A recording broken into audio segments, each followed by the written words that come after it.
আসসালামু আলাইকুম। গতকালকে খেলা ছিল, যেই কারণে হেফাজতে ইসলামের আমিরকে নিয়ে করা সে পোস্টের কোনো জবাব দিতে পারিনি। তো মনে করছিলাম যে একটু খেলাধুলা দেখুক, তারপরে একটু ঠান্ডা হয়ে তারপরে এটার জবাব দিই। কিন্তু গত 2 দিনের পরিস্থিতি যেটা দাঁড়িয়েছে, মনে হচ্ছে যে গতকালকে খেলার আগেই এটার জবাব দেওয়া উচিত ছিল। যদিও যে উত্তেজনা আপনারা দেখিয়েছেন, এত উত্তেজনা দেখানোর বোধহয় আমার সাথে অন্তত এত উত্তেজনা দেখানোর কেউ নাই। এই বাংলাদেশের কোনো গণমাধ্যম, কোনো সাংবাদিক, কারোর নাম যদি আপনাদের জন্য কিছু করে যদি কেউ থাকে, এটা সবার আগে এই অধমের নাম আসতে হবে। আমার ব্যাপারে কথাবার্তা বলতে গেলে খুব হুশ করে কথা বলা লাগবে। আপনারা যারা জনাব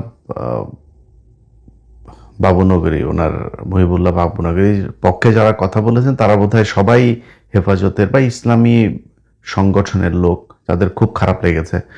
আপনাদের এত উত্তেজনা হইলে তো সমস্যা। আপনাদের উত্তেজনার ঠেলায় মাঝে মধ্যে আমরা নিউজ পেপারে খবর পাই মাদ্রাসার পোলাপানরা আপনারা ধরে বলৎকার করেন। এগুলো আমাদের জন্য খুব কষ্টকর। আপনারা যখন এগুলো করেন না, আপনি শুধু আপনি না, আমি যদি কোনো একটা মানুষকে করি না, দেখি না যে দাড়ি টুপিওয়ালা একটা মানুষ এখানে রাস্তার মধ্যে একটা জিনিস ফেলে দিচ্ছে, বোরকা পরা একটা মানুষ, ভাই স্মার্ট হইতে হবে।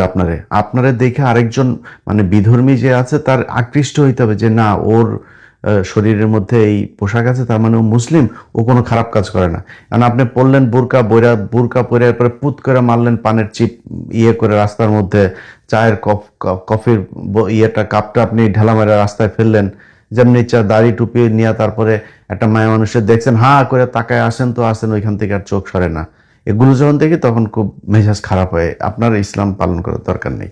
আপনি দাড়ি টুপি খুলে থাকবেন, যা মন চায় আকাম কুকাম করেন, মানুষ বুঝবে না আপনি মুসলমান নাকি হিন্দু। এটা বেটার আমার কাছে। সো আপনাদের যখন কিনা এই যে বলৎকার করেন, তখন আপনাদের ইসলামের এত তেজ কই যায়?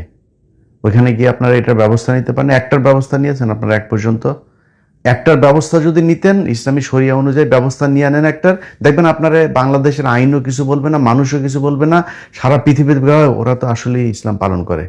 এমনি আপনার ইসলাম যদি নাকি আবার এমন এমন কিছু দেশ আছে না, ওই দেশের ওই আইন, শরিয়া আইন সব ওইখানে অন্য মানুষের জন্য, রাজ পরিবারের জন্য কোনো শরিয়া আইন নেই। রাজ পরিবার যা মনে চায় তাই করতে পারে। ওইটার তো ইসলাম বলে না। ইসলাম মানেই জামাত ইসলাম না, ইসলাম মানেই হেফাজতে ইসলামও না। তো আপনারা যা বলবেন সেটাই ইসলাম হিসাবে আমাদের মেনে নিতে হবে, এটা মনে করি না। আপনারা যে কত বড় ইমানদার আর কত বড় ইসলাম পালনকারী, এটা আমরা হেফাজতের রাতে দেখেছি।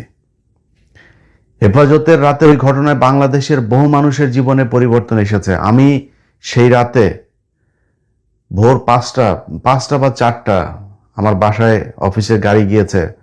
আমি আসার পথে আমি রাস্তা সব ব্লক, পুরো রাস্তা একদম উত্তরা থেকে পুরো এলাকা সব রাস্তা বন্ধ, শেষ, মানুষ ঢোকার অবস্থা নাই।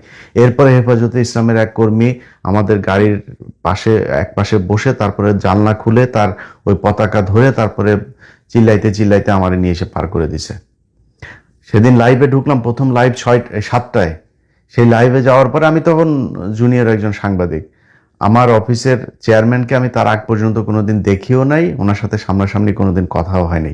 ওই দিন প্রথম আমাকে ফোন করলো। তো আমাদের অফিসের কর্পোরেট যে ফোন নাম্বার ছিল, সেটার ওনার নাম্বারটা আমার যতটুকু মনে আছে সবগুলো জিরোর পরে বোধহয় 1। হ্যাঁ, তো আমি মানে এই নাম্বারটা একটু ভিআইপি নাম্বার মনে হলো, তো নাম ফোন ধরলাম, ধরার পরে স্যার বলতেছে যে ইলিয়াস, আমি তোমার চেয়ারম্যান স্যার। তো ওই দিন প্রথম ওনার সাথে আমার কথা হইলো। আমার এখন স্পষ্ট মনে আছে উনি আমাকে কিছু কথা শিখিয়ে দিয়েছিল। ইলিয়াস, ও না সরি দুঃখিত, এটা 9টার সময় ফোন দিয়েছেন। আমি 7টার লাইভে গিয়েছি, 7টা লাইভ দেখার পরে 9টায় উনি আমাকে 9টার আগে ফোন দিয়েছেন। ফোন দিয়ে তারপরে বলছেন, ইলিয়াস তোমার লাইভ সুন্দর হয়েছে, তুমি এগুলো যখন বলবা তখন বলবা যে এখানে তৌহিদি জনতার আল্লাহর রাস্তায় সবাই এসেছেন, আরো মানে বেশ কিছু সুন্দর সুন্দর কথা উনি আমার শিখাই দিলেন, এগুলো বলবা। ভাই, 21 টিভির চেয়ারম্যান আব্দুল সালাম, উনি তো ভাই হেফাজতের লোক না, উনি জামাত ইসলামেরও লোক না, বাট উনার সাধারণ লাইনে পড়াশোনা করা একজন মানুষ, আধুনিক জীবনযাপন করা একজন মানুষের আপনাদের জন্য এত খারাপ লেগেছে, এত ভালোবাসা জেগেছিল। বাট আপনার ওইখান থেকে শত শত মানুষকে সেদিন হত্যা করা হলো। পরের দিনে আপনাদের হেফাজতের আমির যিনি ছিলেন ওই সময়, তিনার ছেলে সেদিন এই গণভবন থেকে হাসিনার কাছ থেকে টাকার বস্তা নিয়ে তারপর বের হয়েছে। এটার নাম ইসলাম না। এইসব বালছালের ধনফনের ইসলাম আমাদের শিখাইতে আসেন না। আপনারা যেটা করেন, এই বাংলাদেশের যে কোনো ক্রান্তি লগ্নে, এই 24-এর যে আন্দোলন, সেই আন্দোলনেও এই দেশের দাড়ি টুপিওয়ালা মানুষের যে অবদান, এটা সারা বাংলাদেশের মানুষ জীবনে কোনোদিন ভুলবে না। কিন্তু আপনাদের যারা কিনা এগুলো বিক্রি করে তারপরে খান, এদেরকেও কিন্তু আমরা চিনি। আপনাদের এই গেল নির্বাচনের সময়ও আপনারা কে কে বিক্রি হয়েছেন কার কার কাছে, এখনো পর্যন্ত আপনাদের এই যে জমিয়তে উলামায়ের কোন নেতা ওই ভারতীয় দূতাবাসে গিয়া তারপরে লোক পাঠায় সাক্ষাৎ করে আসেন, এগুলো কিন্তু আমরা জানি, বাট কিছু বলি না। এমন আর বলে লাভও নাই। সবাই 24-এর পর থেকে জামাত বলেন, বিএনপি বলেন, আর যত পার্টি আছে, এনসিপি বলেন, সবাই মোটামুটি ওই আওয়ামী লীগ এগুলোর মিলায় এখনো দেশে যা চলছে আমরা এখনো জানি না। আরো 2-4টা মাস অপেক্ষা করব, ওরা দেখবো আসলেই কি নাটক করতেছে নাকি চীন, পাকিস্তান, টার্কি, যুক্তরাষ্ট্রের সাথে আসলেই কোনো ডিল হচ্ছে। আমরা যখন আমেরিকার কথা বলি না, আমেরিকার কথা বললে আপনাদের অনেকের মানে মাথা গরম হয়ে যায় না? এই যে আমেরিকার সাথে আপনার বোয়িং কিনার হয়েছে, এটা নিয়ে অনেকের করেন না যে আমেরিকার সাথে কেন হবে। ভাই, আমি মানে আমেরিকার অনেক পলিসি আছে যেগুলো নিয়ে আপনি সমালোচনা করতে পারবেন, বাট আমার বাংলাদেশের প্রেক্ষাপটে যদি বলেন, এই যে 24-এর যে আন্দোলন, শেখ হাসিনা বাংলাদেশ থেকে বেরিয়েছে না, এইটার পেছনে যদি 50% আপনার অবদান থাকে, 50% অবদান আমেরিকার আছে।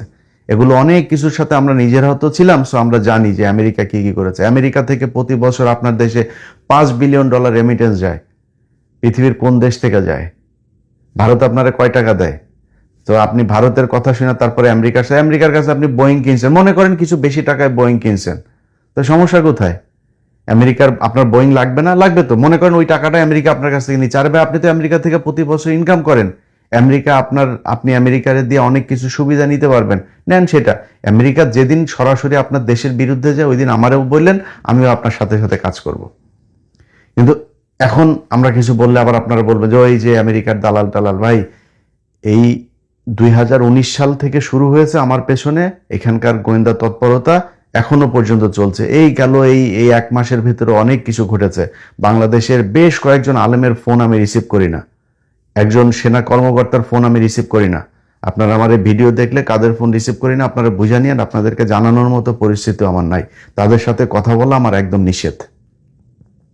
এগুলো রিপোর্ট দিয়েছে কারা? আমার বিশ্বাস ডক্টর ইউনূসের কেউ এই রিপোর্ট দিয়েছে এখানে, নাইলে বাংলাদেশের গোয়েন্দা সংস্থা থেকে দিয়েছে, কোনো নাই বিএনপির সরকারের কাছ থেকে দিয়েছে, কেউ একজন দিয়েছে। তারা চায় না এই দেশের যে আলেমরা এখনো পর্যন্ত জেলখানায় আছে সেই মানুষগুলো জেল থেকে বের হোক। হাসিনার যে জঙ্গি নাটক, আমাকে এখানকার সংস্থার সরাসরি জিজ্ঞেস করেছে যে তুমি এদের সাথে তোমার কিসের? আমি বলছি এদের সাথে আমার কোনো যোগাযোগ সম্পর্ক নাই, বাট এদের উপরে অবিচার হয়েছে, আমি ন্যায় বিচার চাই। বলছে কি হয়েছে? আমি তখন কয়েকটা ঘটনা বললাম যে দেখো এদের সাথে এই ঘটনাগুলো, এগুলোর মাধ্যমে তাদেরকে জঙ্গি বানানো হয়েছে। কিন্তু এই ঘটনাগুলো সব এই প্রিভিয়াস যে রিজিম ছিল সেই রিজিমের তৈরি করা আর্টিফিশিয়াল ড্রামা। সো এটা সত্যি কথা না। তোমরা নিজেরা করো, অনুসন্ধান করো। যদি নাকি তোমরা এখানে কোথাও যদি আমার থাকার পার্ট নেওয়ার যদি কোনো সুযোগ থাকে আমারে বলো। আমি সেই ইলিয়াস হোসাইন এইখানে বসে আছি, এই দেশের আলেমদেরকে বাঁচানোর জন্য নিজের জীবনের উপরে ঝুঁকি নিয়ে তারপরে কথা বলেছে। আমার যদি কোনো বিপদও হয়, আমার যদি কোনো ক্ষতিও হয়, আমার যদি মৃত্যু হয়, সেটার জন্য আপনাদের কারণে হয়েছে, আমার ব্যক্তিগত কোনো কারণে। আমি যদি চাইতাম এখানে বহুত সুখে শান্তিতে থাকতে পারতাম। আপনাদের নিয়ে কথা বলার দরকার নাই তো।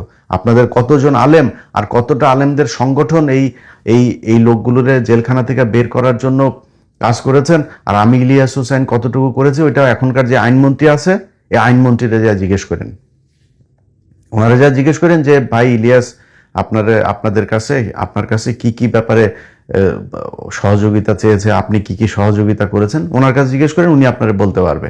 আরো 2-4 জন আলেমের নাম আছে, তাদের নাম বলা আবার এখন নিষিদ্ধ, কারণ তাদের সাথে আমার কথা বলা নিষেধ।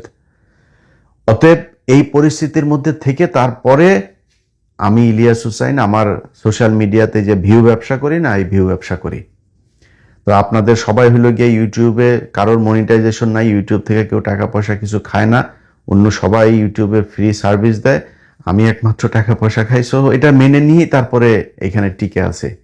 আমি ফেরেশতা না, আমি একজন মানুষ, আমার অনেক দোষ থাকতে পারে। এবার সবশেষ আপনার গতকালকের পোস্টের ব্যাখ্যায় আসি। দেখেন, আমার চাইতে আমি ইসলামী বিশারদ না, বিশেষজ্ঞ না, বিশাল আকারে রিসার্চ করি তাও না। আমি অল্প স্বল্প কিছু কিছু জিনিস পড়ার চেষ্টা করি। সূরা কাহফের বাংলা অর্থটা নিশ্চয়ই আপনারা জানেন, যারা এই হযরত বাবুনগরীকে নিয়ে যাদের অনেক ভালোবাসা, তারা সবাই এটার ব্যাখ্যা আমার চেয়ে ভালো জানেন। তো রাসূল সাল্লাল্লাহু আলাইহি সাল্লামের উপরে প্রায় আধা মাস কোরআন নাজিল বন্ধ ছিল। কেন বন্ধ ছিল? কারণ উনি একটা ভুল করেছিলেন। আবারও রিপিট করি, উনি একটা ভুল করেছিলেন। কি ভুল? সেটা হচ্ছে উনি ওনার কাছে ওই সময়ের কিছু বিধর্মীরা তার কাছে একটা প্রশ্ন করেছিল যে আপনি যদি এই 3টা প্রশ্নের জবাব দিতে পারেন তাহলে আমরা ইসলাম ধর্ম গ্রহণ করব। তখন উনি বলেছেন, ঠিক আছে, তোমাদেরকে কালকে জবাব দেওয়া হবে। জাস্ট খালি ইনশাল্লাহ কথাটা বলেন নাই। আল্লাহর উপরে ভরসা না করে উনি নিজে বলে ফেলেছেন আমি তোমাদের জবাব দিব। এই জন্য কোরআন নাজিল বন্ধ ছিল প্রায় 16 দিন। আচ্ছা, এবার আপনি আমারে বলেন, এই যে আমি বললাম এটার জন্য আমি এখন আগে তওবা করে নেই, যে আমি ভুল করেছে বললাম না, এটার জন্য তওবা করছি, আল্লাহ যেন মাফ করে দেন। আল্লাহর রাসূল এর চাইতে পৃথিবীর মধ্যে ওনার কাছে প্রিয় তো আর কেউ নাই। উনি ওনাকে দিয়ে এই ভুলটা না করাইলে পারতেন না? ভুল করাইছেন কেন? ভুল করাইছেন এই জন্য যে উনি আর আল্লাহ এক না। আল্লাহর সাথে পৃথিবীর কোনো কিছুকে শেয়ার করা যাবে না, কোনো কিছুকে আপনি প্যারালালি চিন্তা করতে পারবেন না, এটা যেই হোক। এই জন্যই আল্লাহ এই ভুলগুলো করিয়েছেন। নাহলে আপনি ভাই, আল্লাহ যদি চাইতো একটা পাতা নড়বে না। আল্লাহ কেন করাইছেন ওনাকে দিয়ে? এইটা আপনাদের বোঝানোর জন্যই। এই বিষয় নিয়ে কিন্তু ওই মওদুদী রহমতুল্লাহ আলাইহির এই ব্যাখ্যা নিয়েই কিন্তু কওমীদের সাথে দ্বন্দ্ব, যে উনি বলেছেন যে নবীদের অনেকের ভুল হইতে পারে, হ্যাঁ, কিছু ভুল ছিল, এই যে এই কথাগুলোর ভিতরে কিছু ব্যাখ্যা আছেন, এইটা নিয়েই কিন্তু যত দ্বন্দ্ব। তা ভাই, আপনি কোরআনের আয়াত আপনি মানবেন না? আমার চাইতে আপনি ভালো বোঝেন, আপনি এটা তো বুঝেন যে কেন এগুলো করা হয়েছে। আপনি একজন হেফাজতের সর্বোচ্চ নেতা বলেন, আর জামাত ইসলামের সর্বোচ্চ নেতা বলেন, আর আমি অধম বলেন, আর পৃথিবীর যত বড় ইসলামী নেতাই বলেন, সবাই ভুল করবে, ভুল হবেই, কারণ আমি মানুষ। ওনার ভুল হইতে পারে না? ওনার কোনো ভুল নাই, ওনারে নিয়ে সমালোচনা করাই যাবে না, বিষয়টা এরকম না। বাট আমি এই কথাগুলো হয়তো আসতো না। এই কথাগুলো কেন বলছি? যে ধরেন এই গত 2 দিনে আপনাদের যত হয়েছে, মানে আমি ওইটার জবাব দেওয়ার চাইতে ওইটা একটা পোস্ট করলেই হয়ে যেত। এত কথা বলার কারণ হচ্ছে আপনারা এই কাজগুলো করেছেন, এই কারণে এত কথা বলছে। আপনাদের আলাপ আলোচনায় মনে হয় যে উনি হচ্ছে গিয়ে ফেরেশতা, ওনার কোনো ভুল হবে না, উনি কোনো মানে আহার নিদ্রা কোনো কিছু নাই, উনি সব কিছুর ঊর্ধ্বে, এরকম মনে হচ্ছে। যেই পোস্টটা করা হয়েছে সেই পোস্টের মধ্যে সবশেষ লেখা আছে, কি লেখা আছে? যে যদি অনুমতি পাই তাহলে বিস্তারিত জানাবো। ওই পোস্টটা করা হয়েছে রাত 3টা বা 4টার সময়, বাংলাদেশ মানে আমেরিকান সময়। এটা দেখেন, পোস্টটা দেখলে বুঝবেন ওই সময় আমেরিকায় কয়টা বাজে, তখন জানবেন। মানুষে জিজ্ঞেস করেন যে এই বাংলাদেশ সময় দুপুর 1টা বা 2টায় আমেরিকায় কয়টা বাজে। তো পোস্টটা করার পরে আমি ঘুমিয়ে থাকা অবস্থাতেই আবার এই পরিস্থিতি দেখা আমার অ্যাডমিন সেই পোস্ট ডিলিট করে ফেলেছেন। তো আমার ফেসবুক পেজ আছে অনেকগুলো এখন। এটা এই যে ইউনুস বন্ধ করার পরে আমার মনে হইলো যে আমি তো একটা দিয়ে আমার হবে না, কারণ একটা সমস্যা হলে আমার একাধিক পেজ রাখতে হবে। আমার এখন 2.3 মিলিয়নের একটা, 1.5 মিলিয়নের একটা, 1.1 মিলিয়নের একটা, 630K একটা, 550K একটা, 170K একটা, আরো 3-4টা আছে। তো আমি মূলত 2.3 যেই পেজ, ওই পেজ আমি এককভাবে পোস্ট করি। ওখানে খালি একজন আছে, সে পোস্ট করে না, কারণ ওইটার কিছু ভায়োলেশনস আছে, সেগুলোর জন্য আমি ওই পোস্টটা খুব সাবধানে ইউজ করি এবং আমি ওইটারে আমার মাস্টার পেজ হিসাবে রেখেছি। ওইটাতে যদি কিছু লেখি, ওইটার মনে করে নেবেন যে ওইটা আমি। এর বাইরে আমার যতগুলো পেজের কথা বললাম, এরকম অনেক পেজে আমি মাসেও একবার ঢুকি না এরকম, বাট ওই পেজ আমারই, আমার অ্যাডমিনরাই, আমার অ্যাপ্রুভড অ্যাডমিনরাই চালায়। তারা নর্মালি আমি যেরকম চিন্তা ভাবনা করি এগুলি। তো গতকালকের পোস্ট নিয়ে আমি আমার অ্যাডমিনরে জিজ্ঞেস করছিলাম যে ভাই এইটা নিয়ে এই পোস্টটা এত এটা করে ফেললেন, এটা ঠিক হইলো? তখন ও আমারে বললো যে ভাই আমারে তো এই এই সংগঠনেরই, ওনার সংগঠনের একজনই কিছু তথ্য দিয়েছে, ওই তথ্যগুলো আর আজকে দিচ্ছে না, দিলে আরো বেশি বিতর্ক হয়ে যাবে, পরে আবার আমার কাফের টাফের বানায় ফেলতে পারে, যে কারণে আর আজকে বলছি না। তো ওইটা দেওয়ার পরে আমি এই জন্যই লিখছি যে আপনি ঘুম থেকে উঠলে তারপরে আপনার পারমিশন নিয়ে তার বাড়তি পোস্ট করব। তো এই হয়েছে ঘটনা। যাই হোক, এখন ওর হয়েছে যে আমি নির্বাচনের সময় ওনার বিরুদ্ধে একটা পোস্ট করছিলাম, মানে সাধারণ একটা পোস্ট আর কি, বাট ওনার বিরুদ্ধে। সেই পোস্টটা করার একটা কারণ ছিল। কারণটা হয়েছে এই যে এই একটা ভিডিও আপনারা দেখেন, এই ভিডিওতে উনি কিছু কথা বলছিল, এইটা শুনে তারপরে আমি আমার বক্তব্য শেষ করি। আওয়ামী লীগ উত্তর, আওয়ামী লীগের দুর্ম মাদ্রাসার দুশ্মন, জমাইতে দিয়েছে খোঁজ মাদ্রাসার দুশ্মন, কসম ভাই হইতে আল্লাহ নগর যদি এই ফেরাউন যদি এই হুকুমত কায়েম করে তাহলে দেওবন্দি আলোচনা জামাতের কোনো মাদ্রাসা লাগছে মারা সাহেবে খোঁজ দিয়ে রইব। এই বক্তব্যটা ওনার নির্বাচনের আগের। তো নির্বাচনের আগের একটা বক্তব্য উনি যেটা বলেন সেটা, এটা নিয়ে আপনাদের পক্ষে বিপক্ষে অনেক মতামত থাকবে, বাট আমি ওনার এই বক্তব্যটার বিরুদ্ধে করেছিলাম, যে কারণে অ্যাডমিন মনে করেছে ওনার বিরুদ্ধে হয়তো আমি খুব অ্যাটাকিং গেলেও কোনো সমস্যা নাই। দেখেন, হেফাজতে ইসলামের এই যে ব্যক্তি, এই ব্যক্তিরও কিন্তু এই সংগঠনে অনেক অবদান আছে। বিশেষ করে গেল 16 বছরে হযরত জুনায়েদ বাবুনগরী, আমারে যদি বাংলাদেশের আলেমদের মধ্যে বলেন যে শ্রেষ্ঠ, মানে শ্রেষ্ঠ আলেম তো না, মানে সবচেয়ে বেশি মানে কট্টরভাবে যিনি মানে নীতি নৈতিকতা বোধকে ধরে রাখেন, তিনি হচ্ছেন হযরত মাওলানা জুনায়েদ বাবুনগরী, যিনি এই শফি সহ ওনার ছেলে এদের পাল্লায় না পড়ে, টাকা পয়সার লোভ না করেও মৃত্যু পর্যন্ত হাসিনার বিরুদ্ধে কথা বলে গিয়েছেন। উনি একমাত্র হেফাজতের নেতা যিনি কিনা এই হাসিনাকে যেই কওমি জননী উপাধি দেয় আপনার এই শফি টফি এদের ছেলেরা, উনি এটার প্রতিবাদ করেছেন, সেখানে জানো নাই। এই জন্য উনি আমার সবচাইতে, আমার চোখে দেখা, আমি ওনাকে একদম সরাসরি দেখেছি, ওনার সাথে হ্যান্ডশেক করার সৌভাগ্য আমার হয়েছে 5 তারিখে। তো উনি মানে ওনার তুলনা বাংলাদেশে নাই, আমি ওনাকে এত পছন্দ করি।